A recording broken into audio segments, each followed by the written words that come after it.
یک مسئله مهم و اختلافی را ما بیانش شروع کردیم. یک مقدمه هم گفتیم. مسئله این که آیا خون طهارت را می شکند یا نمی شکند. این مسئله هست که در موسم زمستان بعض کسانی که از مذهب حنفی بیرون هستند، سلفی هستند یا غیر مقلد، مردم را به این تشویق و ترغیب میکنند که خون طهارت را نمی شکند. و این چیز در تاجیکستان بود، به حمدالله کمتر شده است، لیکن در بین مهاجران کاری در شهرهای روسیه این چیز زیاد است. خواستم که همین مسئله را بررسی کنم. در یک جمعه ما مقدمه اش را بیان کردیم که اون چیزهایی که از بدن انسان میبرایند چند قسم هستند و همین جزء اختلافی اش همین است که آن چیزی که از غیر سبیلین، از پیش و پس میبراید،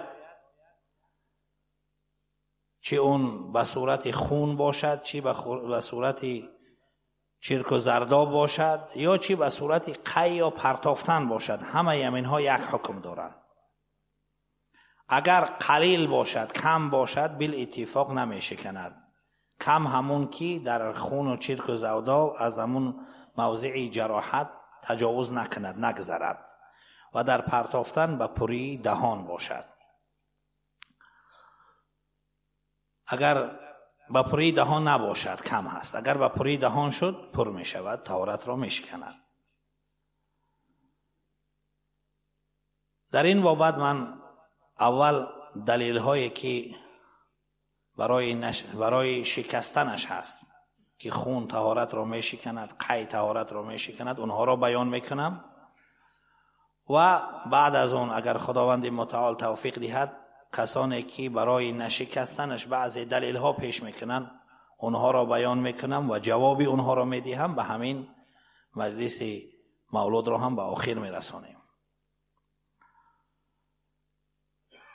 حدیث در صحیح بخاری و دیگر کتاب های حدیث هست. فاطمه بنت ابی حبیش رضی الله عنها، یک صحابیه نزد رسول خدا صلی الله علیه و سلم آمد، شکایت کرد از خون استحاضه اش. ما یکی حیض داریم، یکی استحاضه داریم. حیض اون خون عادتی است که بعدی حداقل 15 روز پاکی یک زن میبیند. برای بعضی ها در ماه هست، برای بعضی ها دورتر هست. اما خون استحاضه خونی است که او به قاعده می آید، در داخل 15 هم می آید، در وقت حامله داری هم می آید. خون استحاضه می گویند این را. چند صحابیه از این گونه بیماری رنج می بردن. یک تاش بود همین حضرت فاطمه بنت ابی حبیش رضی الله عنها نزد رسول خدا صلی الله علیه و سلم آمد، عرض کرد که یا رسول الله، من پاک نشده ایستادم، آیا نماز را ترک کنم؟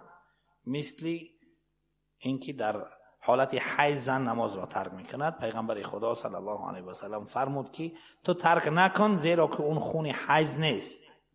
فرمود که انما ذلك عرق یا دم عرقین، آنچه که تو میبینی خون حیض نیست، این خونی است که از رگ میآید. در هر وقت نماز طهارت کن و نماز را بخوان. این حدیث بیانگر این هست که خونی که از رگ میبراید، البته و این چیز فقها پی میبرند، اونهایی که ظاهری هستند این چیزها را نمیفهمند. شاید اونها گویند که نسبیلین آمد، لیکن پیغمبر خدا صلی الله علیه و سلم علتی نماز خواندن و علت طهارت کردن را گفتند که این خون رگ هست. فهمیده می شود که در خونی که از رگ می براید طهارت می شکند. در حدیث دیگر می آید که در همین روایت که خون را بیشو تازه کن و برای هر نماز طهارت بکن، چون که معذور هست. الحمد لله رب العالمين والصلاة والسلام على رسوله الكريم وعلى آله وصحبه أجمعين. اما بعد، برادران و خواهران عزیزم، بارک الله فیکم، ما به شما بیان نمودیم که خون این نجاست نیست و خون شکننده وضو نیست، اما خون حرام است. خوردن خون حرام است، اما نجاست نیست و کسی که از جسمش، از غیر سبیلین، از غیر پیش عقبش، از جسمش خون می براید، وضوعش نمیشکند و میتواند که نماز را ادا نماید. و گویا به این سخن اهل سنت و الجماعت یکی از مولوی های صوفی، معین الدین، جواب گفته است که خون این نجاست است و خون شکننده وضو است و این چنین قیع را هم گفته است نجاست و شکننده وضو است و دلیل آورده است و به دلیل های آورده ما که برای نجاست نبودن خون و برای شکنندنی وضو نبودن خون آورده بودیم، گویا جواب داده است. برادران از من خواهش کردند که به این سخن جواب بدیم، به سخن مولوی معین الدین جواب بدهیم که او مردم را یعنی در این مسئله به شبهه گرفتار کرده است. گویا به دلیل های ما جواب داده است. جواب ما این است: بارک الله فیکم، من به سخن این معین الدین صوفی نظر کردم و سخنش را گوش کردم. میگوید خون و قی این هر دو نجاست بوده، شکننده وضو است و میگوید که من در اول به شما دلیل های نجاست بودن خون و شکننده بودن خون و شکننده قی را می آورم و بعد از این قسم دوم اون دلیل هایی که کسانی که خون را نجاست نمیدانند و اون را شکننده وضو نمیدانند به دلیل های اونها جواب میدیم. بله، معین الدین صوفی دلیل آورده است برای نجاست بودن خون و شکننده بودن خون حدیث فاطمه را، ام قیس، که حدیث صحیح است، همه اقرار میکنیم. حدیث معنیش این است که این زن فاطمه، این دختر رسول الله، بلکه دیگه فاطمه رضی الله عنها صحابیه، یک نمودی کسلی که عادتا زنها همچنین کسل میشوند، کسلی استحاضه داشت که از فرجش گاه خون آمده میستود. از رسول الله آمد و پرسید که از فرج من خون آمده میستد، یعنی استحاضه، خونی استحاضه آمده میستد، خونی کسلی. رسول الله گفتند هر یک وقتی نماز پیش از نماز وضو گیر و نمازت رو خون و همون لباسی که به همون لباست خون میرسد بشو. معین الدین صوفی این حدیث را می آورد و میگوید که این حدیث دلالت میکند که خون این نجس بوده و خون این شکننده وضو است. ما میگیم که والله به نهایت جهالت در فقه و در استدلال داری و حیله و نیرنگ میکنی، زیرا که ما کسانی که خون را نجس نیست میگوییم و خون را شکننده وضو نیست میگوییم که این حدیثی صحیح است و ما قبول داریم. چرا که اصل در مسئله خون این است که میگوییم و علما میگویند کسانی که خون را نجس نیست میگویند و خون را شکننده وضو نیست میگویند که خونی که از فرج زن می آید بمانند خون حیض، بمانند خون نفاس و بمانند خون استحاضه و خونی که از عقب انسان می آید، مرد یا زن، یا خونی که از آلت مردی بیرون می شود، در این همه حالت خونی که از سبیلین می آید پیش و عقب، از زن است یا مرد، این نجاست بوده و شکننده وضو است. از همین جهت رسول الله صلی الله علیه و سلم به فاطمه گفتند که پیش از هر یک نماز وضو بگیر و لباست را بشو، چرا که این خون این زن فاطمه صحابیه رضی الله عنها از کجا می آمد؟ از دستش، از بینیش، از دهانش، از پایش، از کجا؟ از فرجش می آمد. علت نجاست بودنش این از فرج اومدن شد. بارک الله فیکم. و این معروف است و این به اتفاق است و در این مسئله هیچ کسی اختلاف نکرده است. اما این حدیث رو یگان نفر از کسانی که خون رو نجاست میگویند دلیل نمی آورند و این دلیل هم شده نمیتواند. و معین الدین همین را می آورد و دیگر خونها رو، خونی از دست و از بینی و از دیگر اعضای جسم برآمده رو به همین خونی فرج یک زن صحابیه رضی الله عنها یا خونی عموما فرج چی میکند؟ قیاس میکند.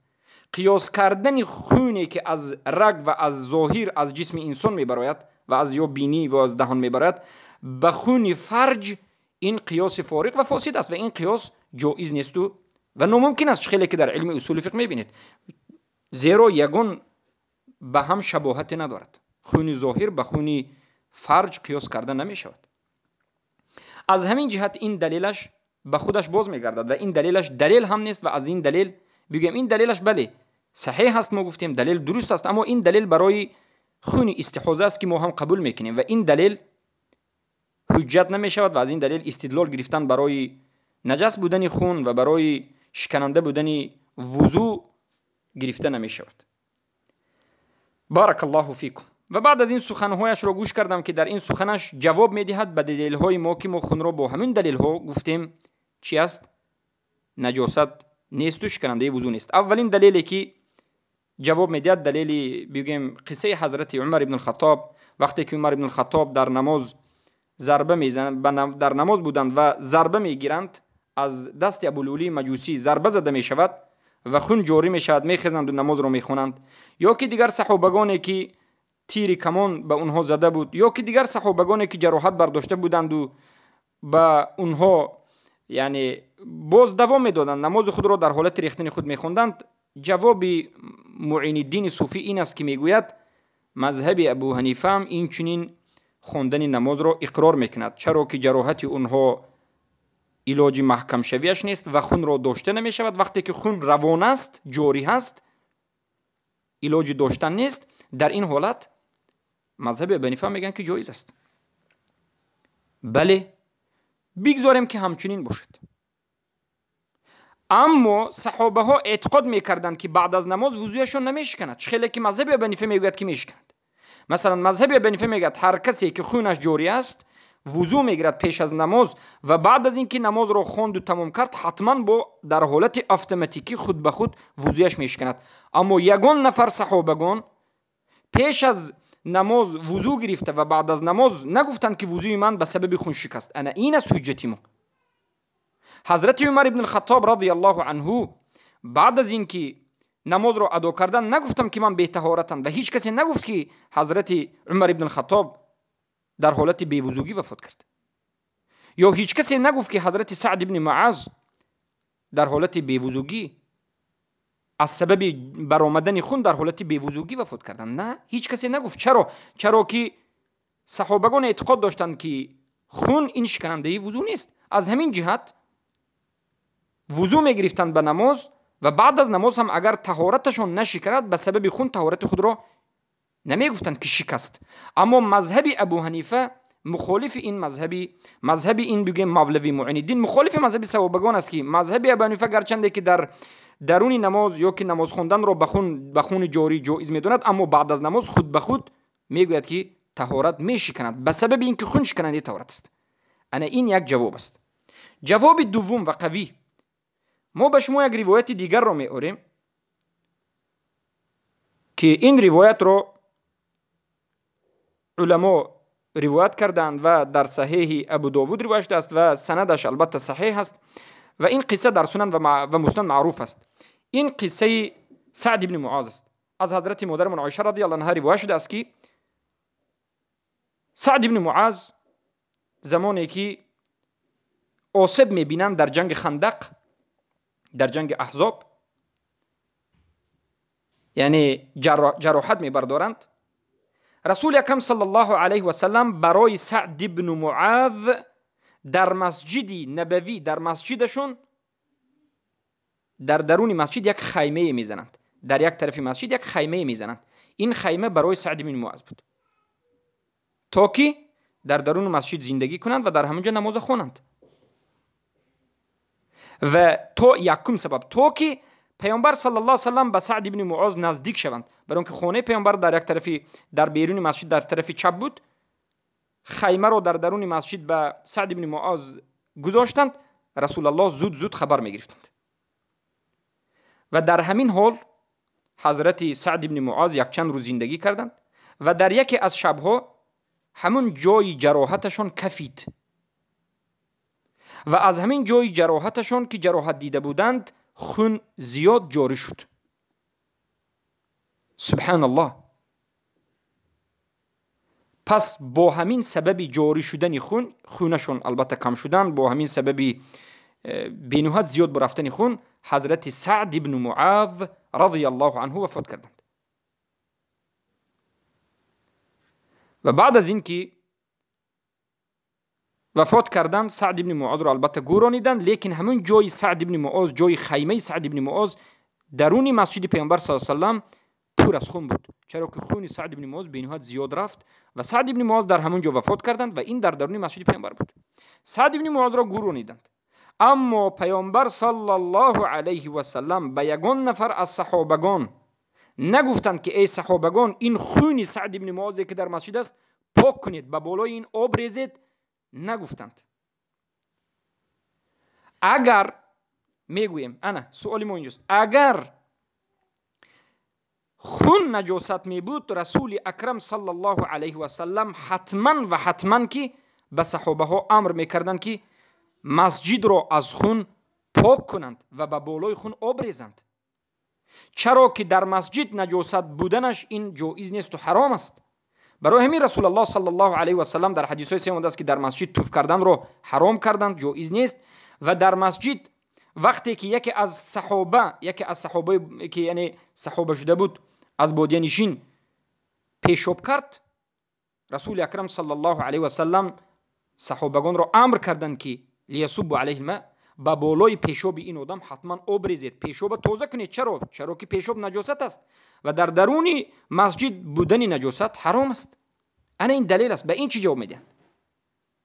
اگر نجاست باشد، خون اگر نجاست باشد، چرا مثل پیشاب پیامبر صلی الله علیه و سلم امر نکردند که صحابگان پاک کنند؟ پس این دلالت میکند که خون نجاست نبود و خون سعد ابن معاذ رضی الله عنه در جایش ایستاده بود. و این چنین رسول اکرم صلی الله علیه و سلم در مسئله عرق خمر به یگان نفر از صحابگان امر نکردند که به بالای عرقی که در کوچه ها هست آب پوشید و از همین جهت دلیل میگیرند که این نجاست است. پس این از همه دلیلی قوی ترین است که علاج به این جواب این ندارد. و جواب سوم این است که علما میگن الاصل فی الاشیاء الحل الا ما يدل الدلیل علی تحریمه. اصل در چیزها حلال است تو همون زمانی که یک دلیل بیاید و اثبات کند که این چیز حرام است. اصل خون حلال است، بگویم پاک است، یعنی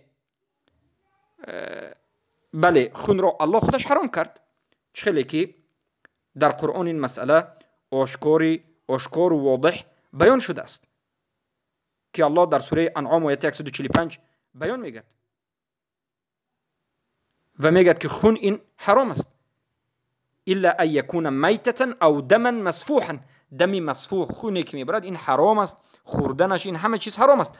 اما در مسئله نجاست بودنش در اصل باقی میماند، یعنی خون در اصل پاک است، نجاست نیست، طاهر است. دلیل باید بیاید و اثبات کند که این حرام است. ما زندگی رسول اکرم صلی الله علیه و سلم را دیدیم که رسول الله به خون معامله میکردن همچون چیزی پاک. دلیل سعد ابن معاذ و دیگر صحابگان را گفتیم که جواب داد. سعد ابن معاذ خونشون را پاک نکردن. و دلیلی که معین الدین صوفی می آورد این دلیل برای از سبیلین برآمدن خون است، نه این از جسم انسان.